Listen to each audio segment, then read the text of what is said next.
کہ ایک مسلمان کے اوپر کیا لازم ہے کہ وہ نبی صلی اللہ علیہ وسلم کے لیے درود بھیجے، اپنی زندگی میں اسے شامل کر لے. اسی لیے اس کو نماز کا حصہ بنا دیا گیا.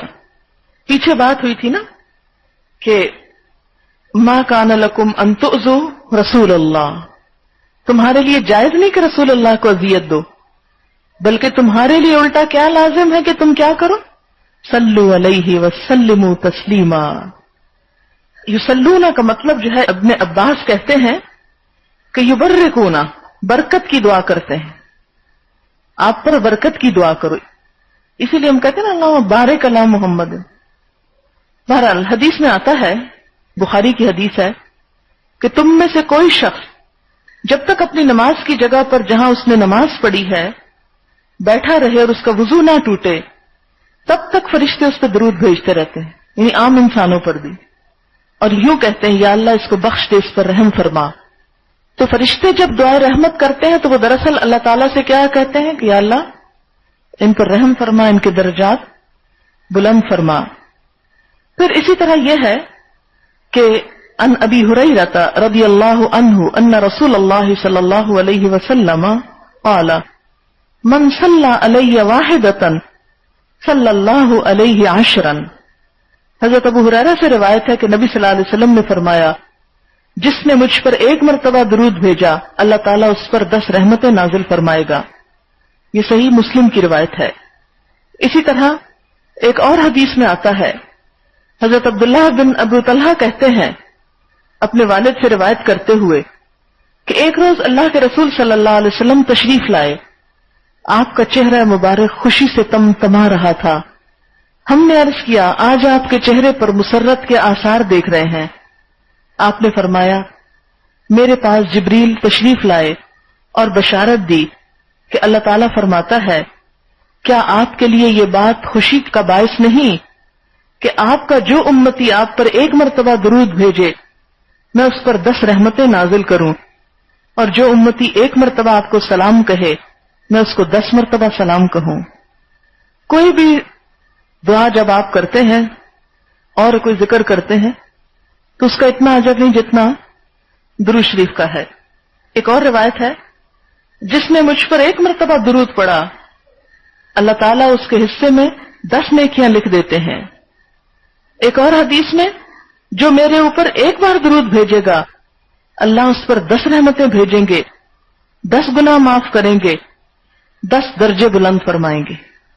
10 رحمتیں، 10 گناہ معاف اور 10 درجے بلند.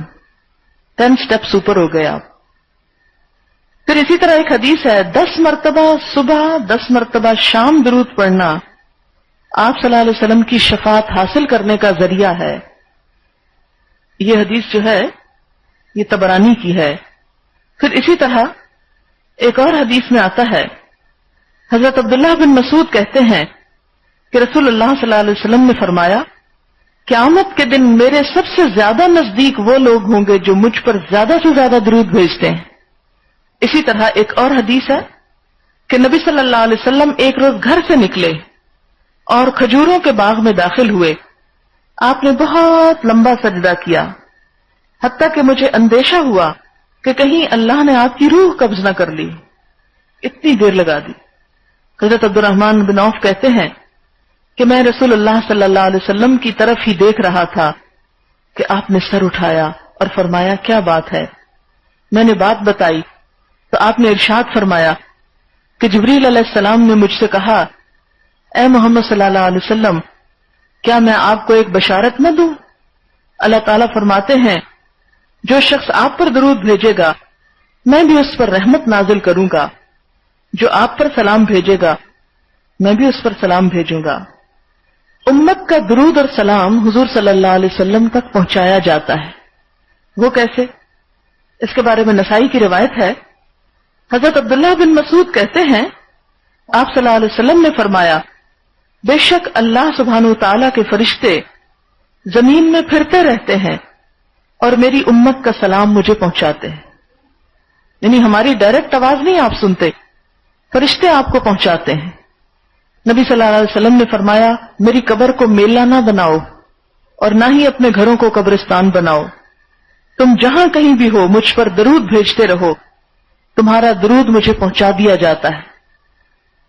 اب ہم نے کیا کیا اس کے برعکس کہ حضور کو خود بلا لیتے ہیں اپنے گھر اور پھر ان کو دیتے ہیں یہ لیں تحفہ آپ کے لیے جو ہم نے درود پڑھا۔ اور ہمیں کیا سکھایا گیا؟ اللہم صلی علی محمد، ہم کہتے ہیں الصلاۃ والسلام علیکہ یار، اللہ کو بیچ میں لاتے ہی نہیں، آپ پر سلام ہو، آپ پر درود ہو اللہ کے رسول، یہ اس کا مطلب بنتا ہے۔ بہت سے لوگ جھگڑا کرتے ہیں یہ کیوں نہ پڑھے؟ آپ ذرا دیکھیں نا، ایک ہے اللہم صلی علی محمد وعلی آل محمد کما صلیت علی ابراہیم وعلی آل ابراہیم انک حمید مجید، اللہم بارک علی محمد وعلی آل محمد کما بارکت علی ابراہیم وعلی آل ابراہیم انک حمید مجید، کتنا جامع درود۔ اور دوسرا جو ہم نے ہر وقت اپنے زبان پہ رکھا ہوا ہے، الصلاۃ والسلام علیکہ یا رسول اللہ، کیا ہم خود نبی صلی اللہ علیہ وسلم کے درود اور سلام کا حق ادا کر سکتے ہیں؟ ہم تو نہیں کر سکتے۔ ہم خود دے سکتے ہیں، آپ کو پکڑا سکتے ہیں؟ نہیں۔ ہم پہنچا سکتے ہیں؟ نہیں۔ تو ہمیں کیا طریقہ سکھایا کہ کیا کرو؟ اللہ تعالیٰ سے ریکویسٹ کرو، دعا کرو کہ یا اللہ آپ یہ تحفہ ہمارا ان تک پہنچا دیں اور آپ یہ رحمتیں ان پر نچھاور کریں۔ کون سا طریقہ زیادہ احسن ہے؟ ایک یہ کہنا کہ آپ پر ہو الصلاۃ والسلام علیکہ یا رسول اللہ، آپ پر ہو، بس کیسے ہو، کون کرے، کیا، کچھ بھی نہیں۔ اور ہے بھی سیلف میڈ، خود ساختہ۔ ایک چیز کو خود حضور صلی اللہ علیہ وسلم نے اس کا سلیقہ سکھایا، کیونکہ صحابہ کرام نے کہا نا کہ یا رسول اللہ صلی اللہ علیہ وسلم آپ نے سلام کا طریقہ تو سکھا دیا، صلات کا طریقہ بھی سکھا دیں۔ اور سلام کا طریقہ کیا تھا؟ التحیات للہ والصلوات والطیبات السلام علیکہ ایھا النبی ورحمۃ اللہ وبرکاتہ السلام علینا وعلی عباد اللہ الصالحین۔ یہ ہے سلام کا طریقہ جو نماز کا ایک لازمی حصہ ہے۔ آپ کو پتہ ہے اس کے بغیر نماز نہیں ہوتی، تشہد کے بغیر۔ تو اس کے بعد پھر یہ بھی رکھا گیا کہ صلاۃ ایسے اللہم صلی علی محمد and so on۔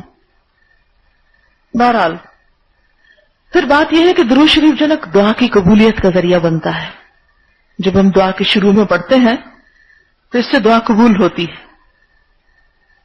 حضرت عبداللہ بن مسعود کہتے ہیں کہ میں نماز پڑھ رہا تھا، نبی صلی اللہ علیہ وسلم کے ساتھ ابو بکر اور عمر رضی اللہ تعالی عنہما بھی شریک تھے۔ میں دعا کے لیے بیٹھا تو پہلے اللہ کی حمد و ثنا کی، پھر نبی صلی اللہ علیہ وسلم پر درود بھیجا، پھر اپنے لیے دعا کی۔ تو نبی صلی اللہ علیہ وسلم نے فرمایا اس طرح اللہ سے مانگو ضرور دیے جاؤ گے۔ دوبارہ فرمایا اللہ سے مانگو دیے جاؤ گے۔ یہ ہے اصل طریقہ دعا مانگنے۔ پہلے کیا؟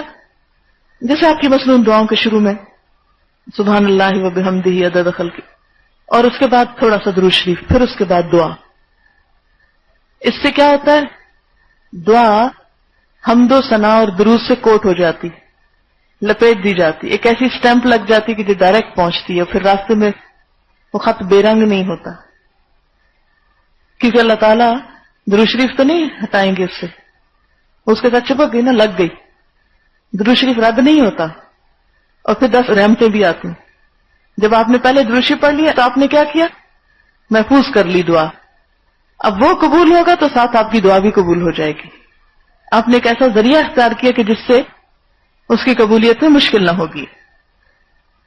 پھر اسی طرح حضرت فضالہ بن عبید رضی اللہ تعالیٰ عنہ کہتے ہیں کہ ایک مرتبہ نبی صلی اللہ علیہ وسلم تشریف فرما تھے کہ ایک شخص آیا، نماز پڑھی، اللہ سے مغفرت کی، اس کی رحمت کا سوال کرنے لگا۔ آپ نے فرمایا اے نمازی تو نے جلدی کی، جب نماز پڑھ چکو تو اللہ کی حمد و ثنا بیان کرو جیسا کہ حق ہے، پھر مجھ پر درود بھیجو، پھر اس سے دعا کرو۔ یہ ایک ادب سکھایا گیا ہم کو۔ کئی لوگ کہتے ہیں ڈائریکٹ بس شروع کر دیتے ہیں، نہیں، پہلے اللہ کی حمد و ثنا پھر درود شریف۔ اسی طرح ایک اور حدیث ہے، آپ صلی اللہ علیہ وسلم نے فرمایا جب تک کوئی مسلمان مجھ پر درود بھیجتا رہتا ہے اس وقت تک فرشتے اس کے لیے دعائیں رحمت کرتے رہتے ہیں۔ جہاں اللہ کی 10 رحمتیں آتی ہیں وہاں فرشتے بھی دعائیں کرنی شروع کر دیتے ہیں۔ اب جو چاہے کم پڑھے، جو چاہے زیادہ پڑھے۔ اور پھر اسی طرح ایک اور بہت خوبصورت حدیث ہے جو میرے استاد نے مجھے سنائی تھی اور مجھے لگا جیسے پتہ نہیں دنیا کی کتنی بڑی نعمت مل گئی. مسلم احمد کی یہ روایت ہے. حضرت ابی ابن کعب کہتے ہیں میں نے رسول اللہ صلی اللہ علیہ وسلم سے عرض کیا اے اللہ کے رسول صلی اللہ علیہ وسلم میں آپ پر کثرت سے درود بھیجتا ہوں, اپنی دعا میں سے کتنا وقت درود کے لیے وقف کروں؟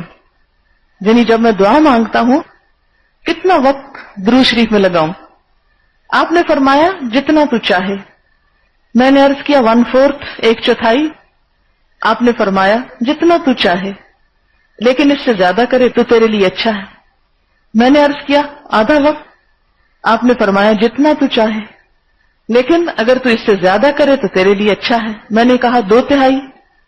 آپ نے فرمایا جتنا تو چاہے لیکن اگر زیادہ کرے تو تیرے لیے بہتر ہے.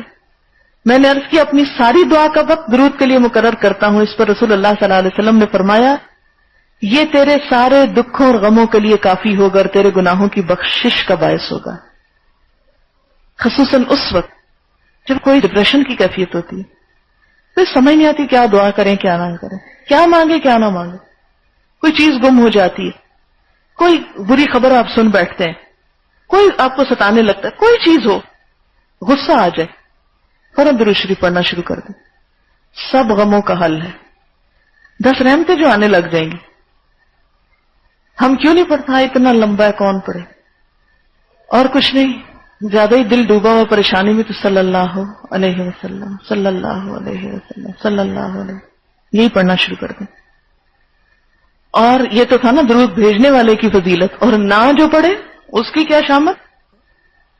آپ صلی اللہ علیہ وسلم نے فرمایا بخیل وہ ہے جس کے سامنے میرا ذکر ہو اور وہ مجھ پہ درود نہ بھیجے.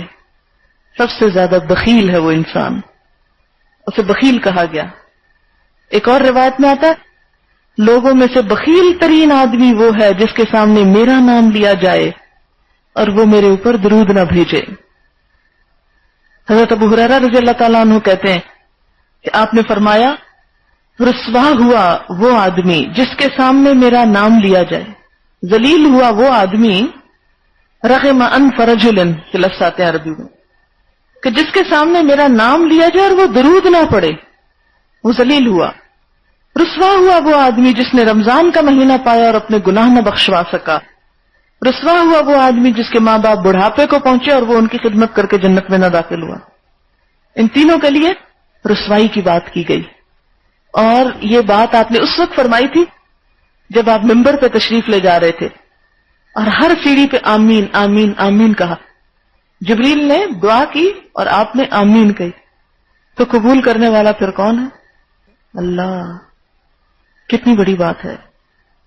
اسی طرح ایک اور حدیث میں آتا ہے آپ نے فرمایا اگر کسی مجلس میں اللہ کا ذکر اور رسول کریم پر درود نہ بھیجا جائے تو مجلس والے نقصان میں ہیں. اسی لیے آپ کو پتا جب میں آتی ہوں تو لیسن شروع کرتی ہوں تو کیا کہتے ہیں؟ نحمدہ ونصلی علی رسولہ الکریم اما بعد.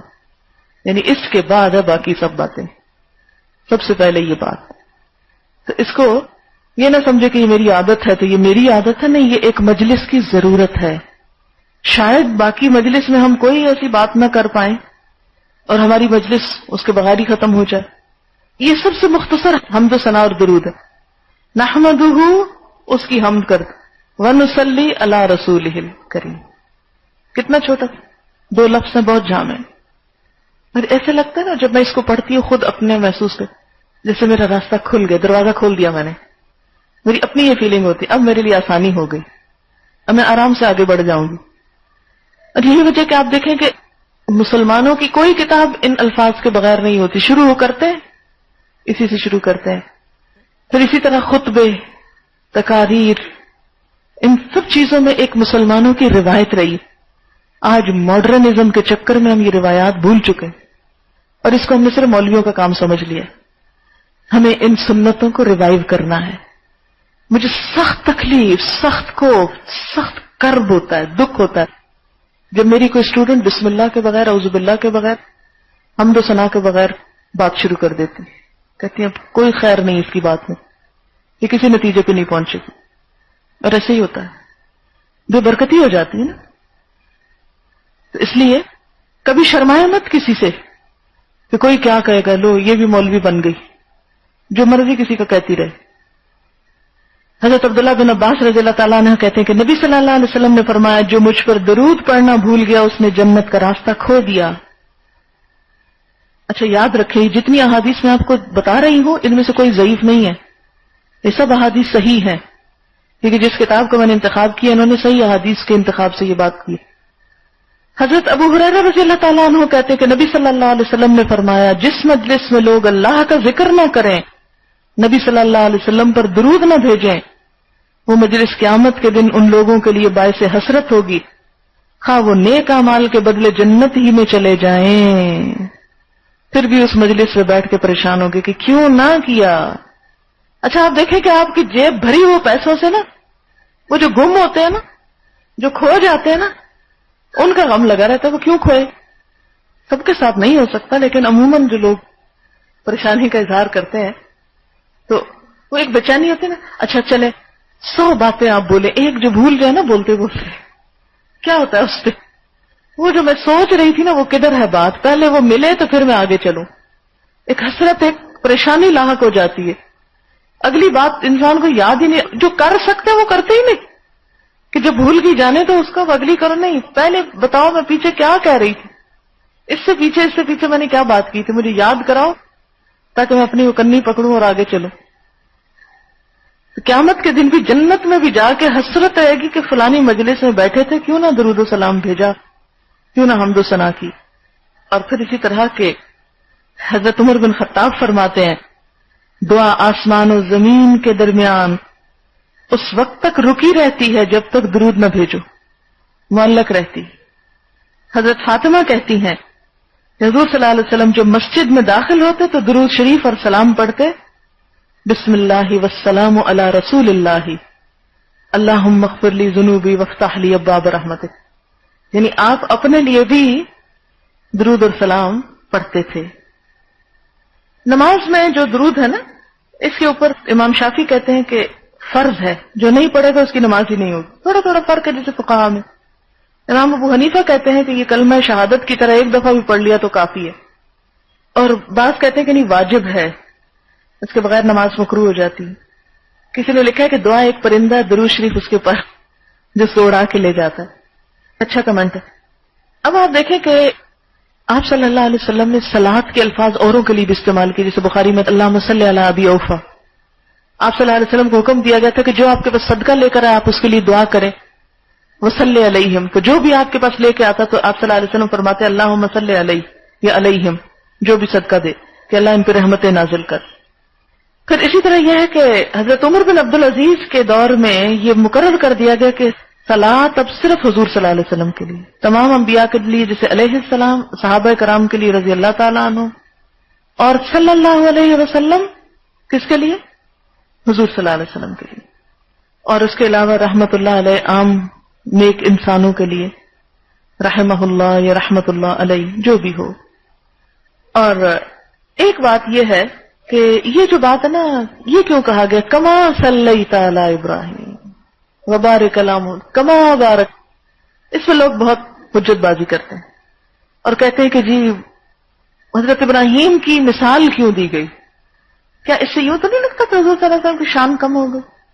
نہیں، بات یہ ہے کہ آپ صلی اللہ علیہ وسلم سے پہلے حضرت ابراہیم ایک ایسے انسان تھے جو اللہ کے دوست بھی تھے، ایک مثالی انسان تھے، اور حقیقت یہ کہ حضرت ابراہیم کے نام لیوا دنیا میں کثرت سے پائے جاتے، کہ کہا یہ جا رہا ہے کہ جس طرح ان کی شریعت، ان کا نام، ان کی بات ہر جگہ عام ہوئی، ہمارے نبی کی بھی ایسے ہی ہر جگہ عام ہو جائے، اس میں کوئی آپ کی شان میں کمی نہیں آتی اور نہ ہی اس میں کوئی قباحت ہے، اور یہ چونکہ آپ نے خود سکھایا اس لیے ناراضگی کی کیا ضرورت ہے۔